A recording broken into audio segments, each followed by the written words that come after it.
Good morning, everyone, and welcome to today's webinar, Truenavigator Data Sourcing. Do you know where your data is? Joining me today, again in studio, is Bruce R. Britton.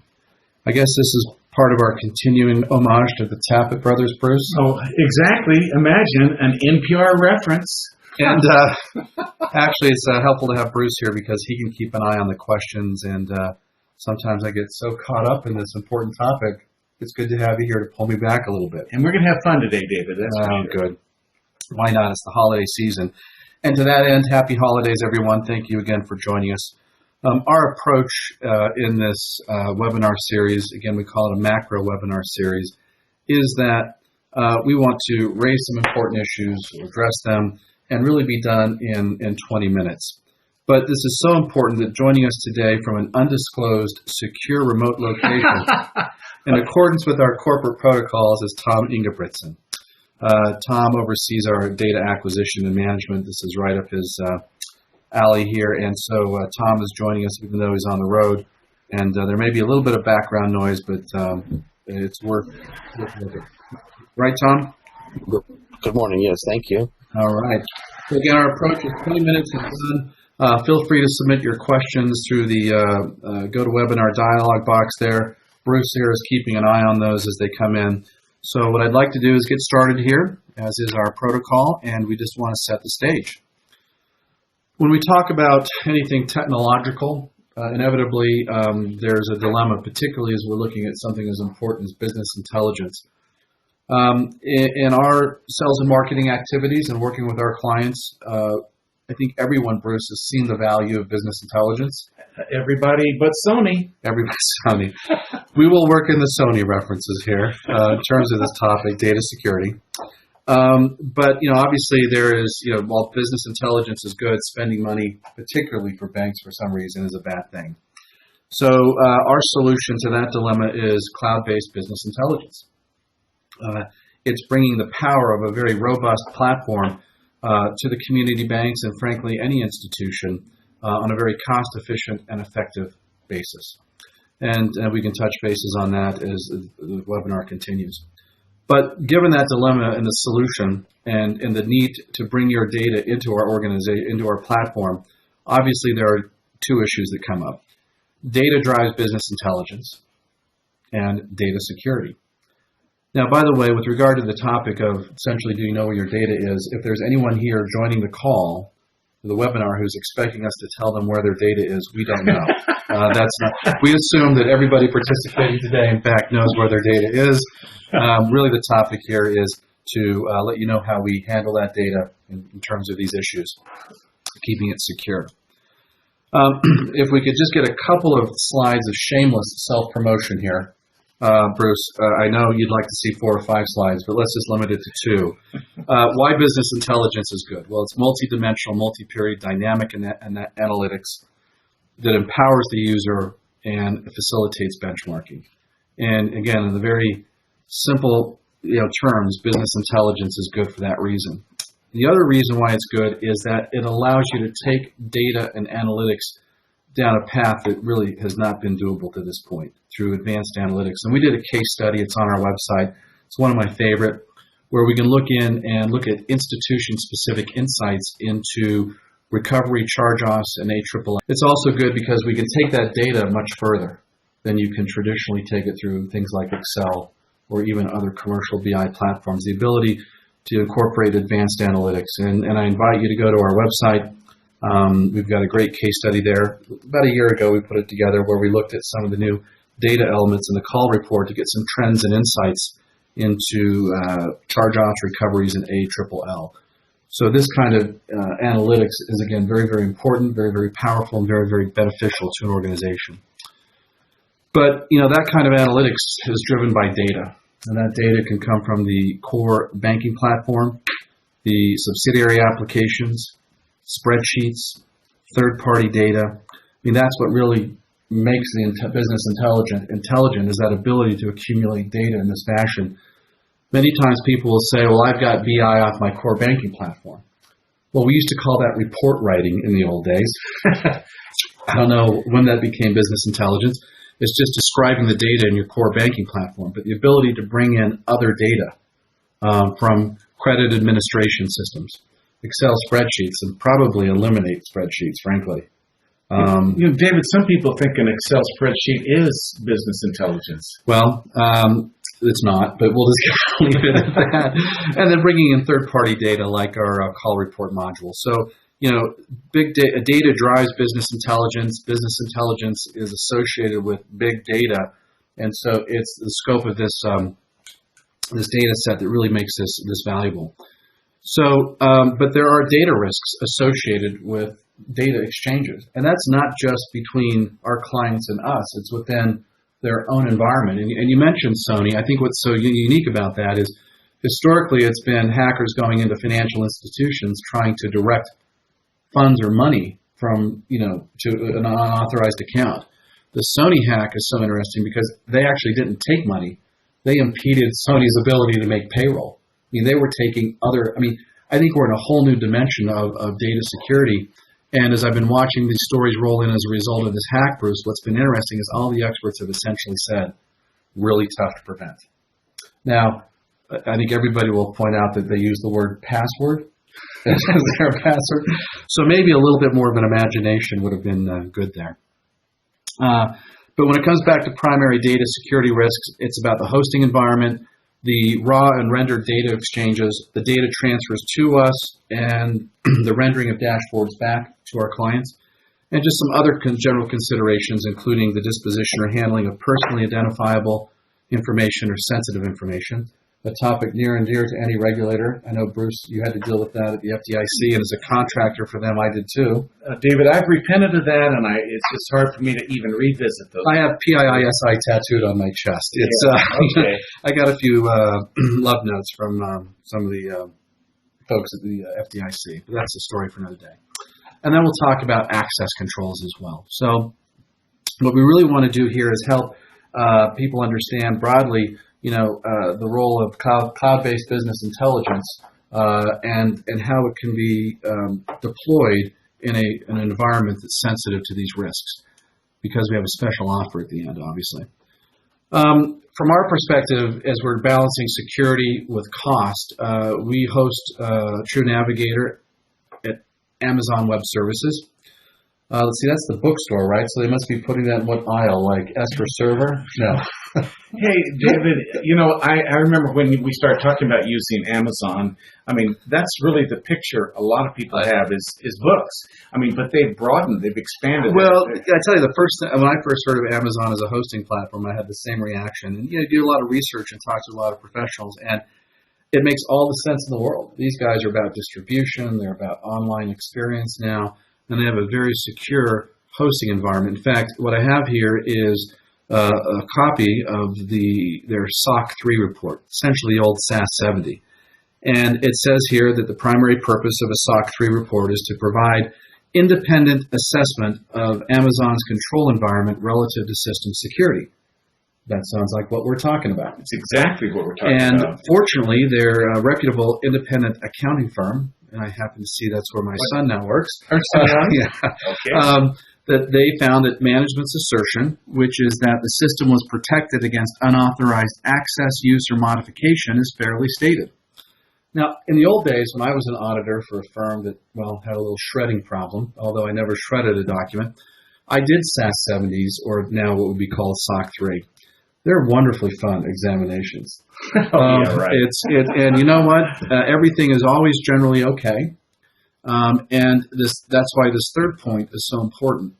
In connection with any examination of an environment like this, they inevitably say, as they do here, users own the compliance initiatives related to anything placed on the AWS infrastructure, be the application or the data. So once it gets there, it's secure. And the question is how we get data to and from there, and how we interact with the applications on their server. So we make this information available. Amazon is very helpful in helping us as a customer of them, and our customers understand their security environment on the shared platform that we use, or the data center that we use there. And we can take that up with the IT folks. It's a great opportunity now to sort of segue to Tom Ingebrigtsen, who I think's got a little bit of background noise. Not sure if you're in the airport or not, but Tom, really what it does become is a matter of how we get data into Truenavigator. And as Tom comes online here at this point, if he can hear me, Tom's experience is basically great. So Tom, just maybe you want to touch bases a little bit about your experience over the last 12 months as we've taken in information from over 400 organizations and talked a little bit in broad terms about the data transfer to Truenavigator.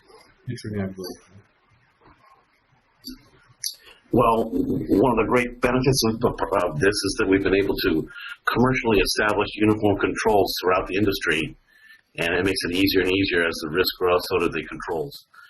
And we essentially follow plans. We have a migration plan, we have a data management plan, we have a data storage plan, we have a plan associated with how we touch every data point and who has access, typical controls that are found everywhere. We have this because of the extreme requirements of the industry itself, federal law, and we essentially follow guidelines set by the partners that we deal with. They have their own standards. We meet them or exceed them for our own reasons. We're in the software data management business, so we have our own criteria that we have to follow. There typically is a handshake where we deal with all this up front through a plan itself. We write it down and ensure that everyone is in agreement with what steps, what stages will be in both the preparation of the data and the transfer of the data, then the management of the data in its temporary location before it's massaged, uploaded, changed, and whatnot, and then of course in the post phase afterwards to ensure that there's a complete life cycle to the data management. We're all familiar with the numerous controls that are in place. Prior, we encourage to establish those through a series of events that we determine is best for the data itself. The data determines how we manage it. Is it a one-time event? Is it a handshake event involving a token, a handshake and encrypted password control, or is it a more robust environment needed to ensure larger data sets? So all those criteria we can get into in a few minutes about what is it that determines what controls are in place. But generally, Tom, as we look at those, whatever approach we have, we understand that we fall in with under sort of our partners' protocols, right? That's correct, and everyone has to be comfortable. We're not doing anything without that understanding of which standards we're using at what time for what type of data. Of course, our number one, which we can get into, is to ensure that no data that has any sensitivity or certainly any personal identifiable data needs to be transferred at all. We remove it before it even comes, and we follow, again, established protocols for that. Well, and Tom, could I just throw something else in here? As we were dealing with some of these data loads in the past year, the ones I remember the most, quite honestly, were a couple of the files we got where people just basically attached an email file, and one of them had, like, social security numbers.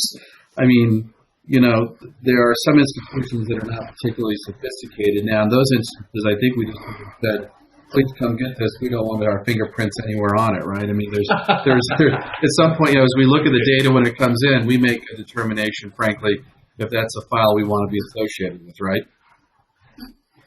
Yes, it's true. That did happen, and I think that resolved itself very quickly and quietly. We don't like to make any issues of that either, protecting the mistakes that sometimes occur. I've forgotten about that, David. Well, therapy. But I do remember that was. Yeah. Oh boy, that's where you shake your head. But again, I think whether we always want to follow the client protocols, but if the clients feel unsure or inadequate, we have the kind of solutions that we can bring to the table as well, as you say.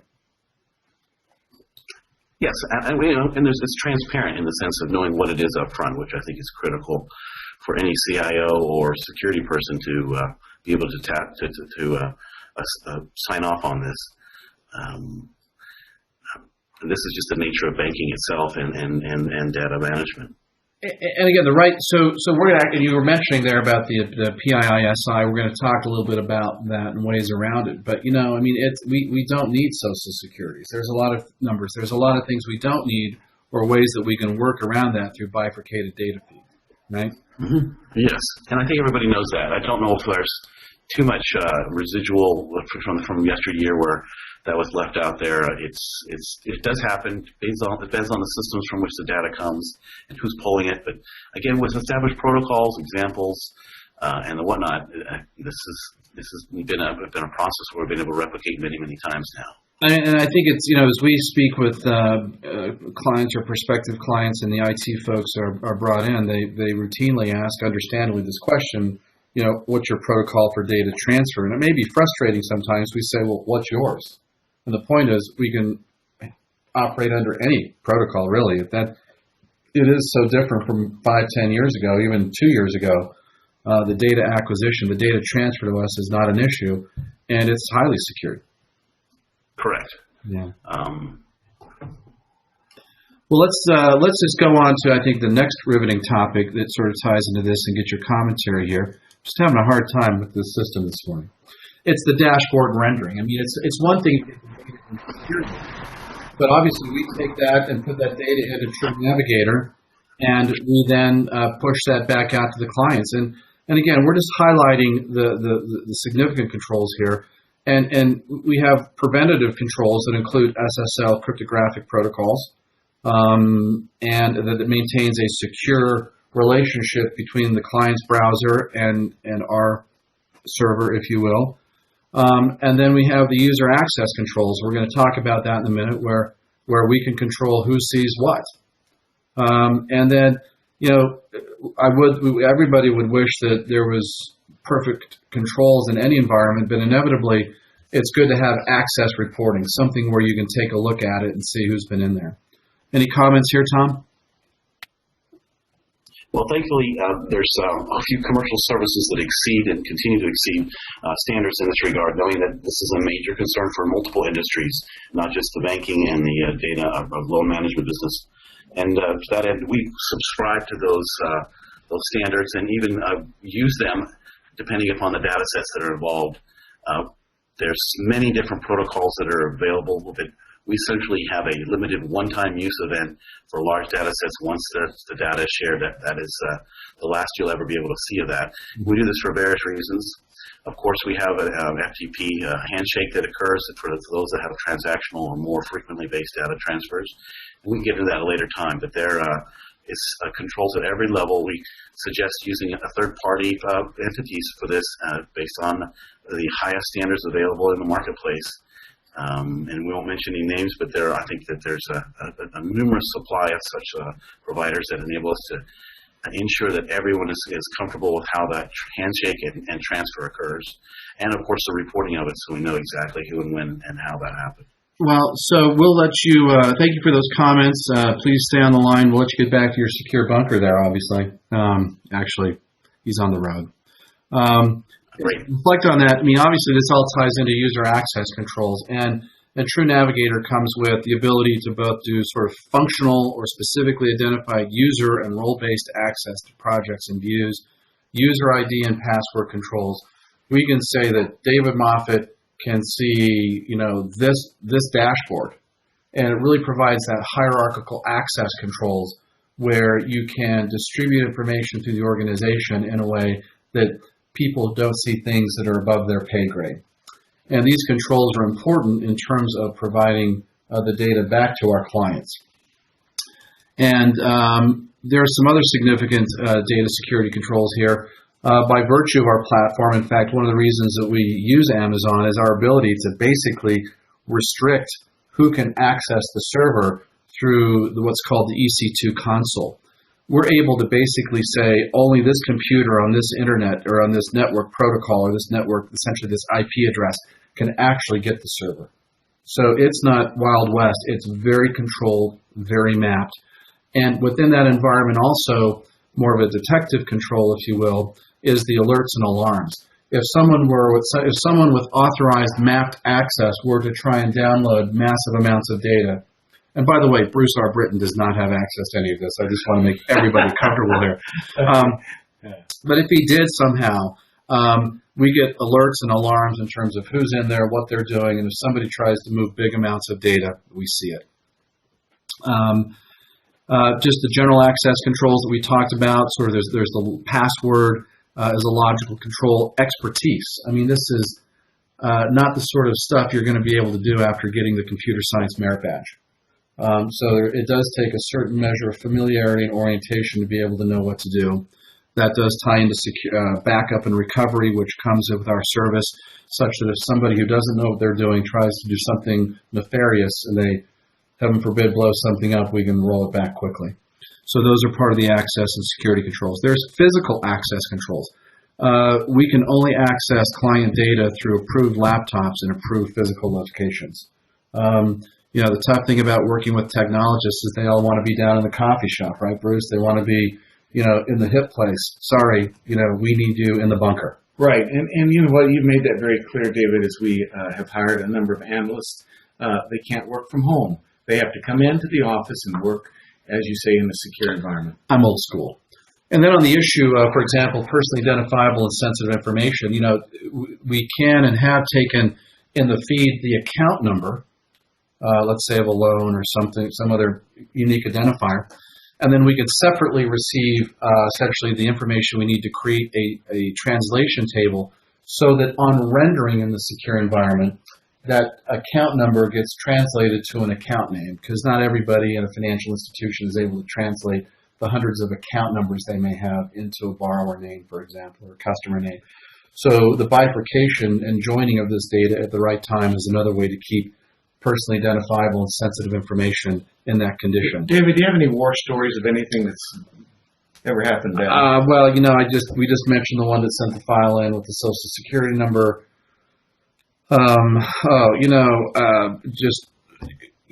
Seeing your own data in a file that you're doing. Wait, that's me. How did that get here? There's all sorts of stories here. And again, I think perfection is the goal, and the issue is to make sure that you're aware of it and you know how to handle it. So that's very much why we like to fall in under our clients' protocols.